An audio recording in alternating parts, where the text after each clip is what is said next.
this is really, I think, the point today we're going to talk about this. Women take on, I mean, Kate, I mean, you know this story. I mean, what women take on is extraordinary, and they take it on automatically. And if you have boundary issues where you just start sucking up everything, you can't manage. You literally shatter your ability to regulate and cope. And that's when people start turning to other things. I want to, you mentioned family history too, obviously, like can feed into addictions. Mackenzie, you released your autobiography recently where you reveal an ongoing consensual... Whoa. Sorry. You know, when I first, no, I don't mean to stop you, but when I first came out with my book, High on Arrival, I used the word consensual, really for want of a better word, and it always sat wrong with me. Okay, so you would go back and you would change that. I would change the word. I have since been schooled. Thank you. Thank you, all of my friends and fans and supporters out there for schooling me on the fact that there is no such thing as consensual incest. You may participate, you may cooperate, but you feel never consensual, but you can't consent to it. One person has power over the other person. That is not consensual. No, and I'm not deeming it to be. I'm just giving as it was written in the book. Yes, but it was an incestuous relationship with your father, musician John Phillips. Yes. Do you think keeping that secret for so long, would you say that was the driving force? With the absolutely, relapses. I believe that had a lot to do with me being a relapser, you know. And after 10 years of being clean, and my father passed away, and then slowly but surely I gradually got back into that, trying to regulate my emotions from outside instead of inside. And I really thought after my father died, and God bless him, you know, for all his faults, you know, he was a genius musician. We all know there's a fine line between genius and insanity. Thank you.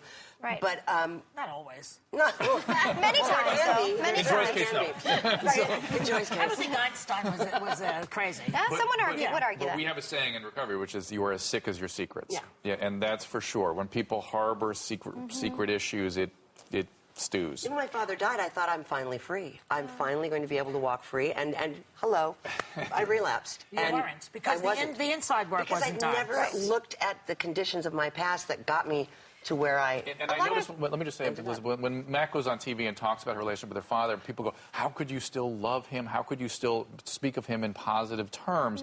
And that's actually a healthy thing. That is still her father. There's some horrible things happen between them, but you have to reconcile that she loves her father. She does, and these horrible things Did you ever get in touch with your rage towards your father, too? Besides this love part? Absolutely. Did you not see her hitting that stuff? Yes, she did. I have definitely gone through, I mean, we have to realize that it's been almost 30 years, and so I've certainly dealt with a lot of this personally and privately before I just made the decision to go public, and that wasn't, you know, an easy decision to make. No, it's courageous. It truly is. The word sober, by the way, you use clean. You know, I think the word sober, it's like sober as a judge, you know, and in different... I like the word sober. Yeah, I like I'm the buzzkill.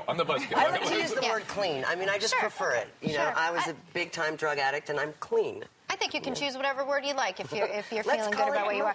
What about, you know, a lot of people going through addiction talk about a point where they hit rock bottom. Mindy, what would you say was your rock bottom point? That's an easy question. I left Fort Myers, which is where I'm from, to go to jail. And my son was 15 months old when I left, and spending that first night away from him, it was the first night I actually had spent away from him, period. And that's when, you know, you had the aha moment going, you know, here I am. How did I get here? Look who I was. Who am I now? And where's my baby? Are you on track to get him back? Yes, I am. Dr. Drew's been a huge and great help with that. My mom is watching him now, and he has been in her care since... Are you okay with that?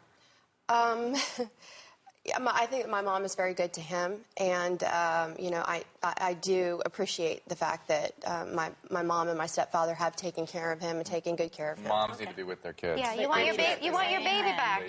You want your boy back. Yeah, and I need to have my child. We give you a lot of credit for getting things on track and sharing your story so you can help others. Dr. Drew, thank you. When we come back, former porn star Jennifer Ketchum is telling us about her battle with sex addiction. Thank you so much.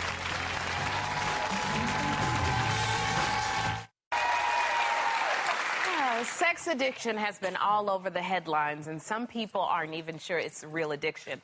But Jennifer Ketchum, who says she was a sex addict, porn star and dominatrix who crawled out of her nightmare in sex rehab with Dr. Drew, and she's continuing her treatment in Sober House. Take a look.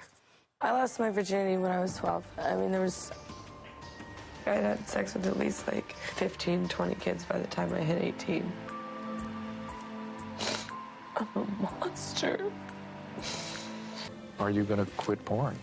You can't. I can't even imagine having sex with somebody. Okay. Wow. Just break me.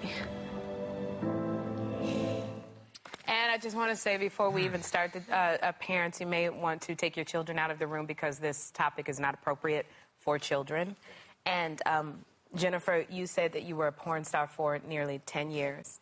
You started when you were 18 years old, and your stage name was Penny Flame. Mm-hmm. How did you even get into the porn industry? Well, I was at San Diego State when I turned 18, and I was working a regular job and wasn't happy with that kind of income. And so I responded to an ad in the back of the San Diego State paper that said money, money, money all over it. And next thing you know, a solo girl photo shoot, and then 8 years down the line, I'm directing, performing. And yet people who defend going into these sorts of fields as, oh, it was just a way to make money, the reality was there was quite a setup there for you emotionally that... Well, absolutely. I mean, aside from the money-making aspect, when my parents divorced at 13, I forbid my father from being in my life. From 13 to 26, I didn't talk to my dad. So during those really crucial years for a young woman, you know, to learn how to love a man and how to accept love from a man, I didn't allow him to be in my life. And Why so, not? What was the problem with him? I was an angry little 13-year-old girl going through parents' divorce, you know? Yeah, I see. A lot of horrible things happen. I mean, I've heard your stories. A lot of stuff happened. So he deserved your well, wrath? no, I don't know he deserved it, but you know, the children are just trying to cope with these chaotic circumstances. But you became sexually active at age 12. What made you start that whole slope? Well, and weren't you scared you'd get pregnant or STDs or something as a kid? I used condoms, Joy. Oh, I see. On top of that. I see. You were smart enough to do that, but not smart enough to stay out of the sex area. Well, it had nothing to do with intelligence. It had more to do with needing emotional validation and needing to feel valuable.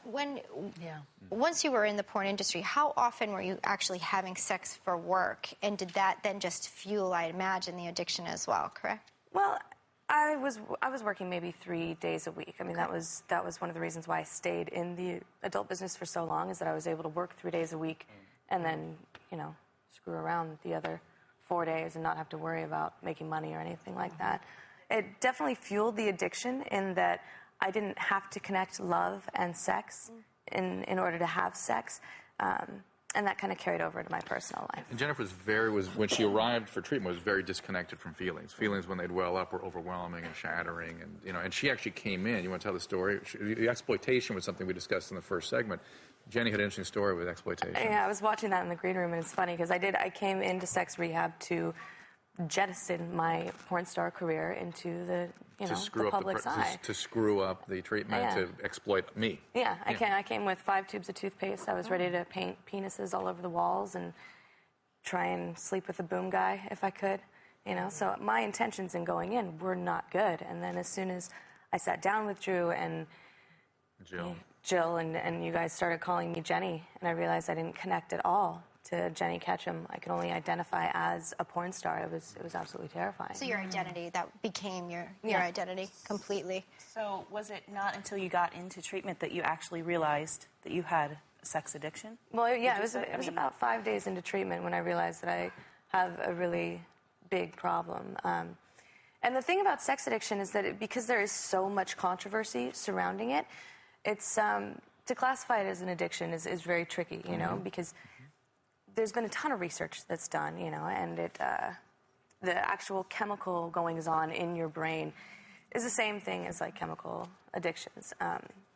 And I will say the other thing for sure, that the model of treatment, when you conceptualize as something what Jenny had, for instance, a sexual addiction, or what Tiger Woods has, or many of the people you see in the press, the treatment modalities that we apply for this construct work. They were. I mean, this is living proof of it. She practices a program of recovery every day, and her life. You speak for yourself. I mean, things are different.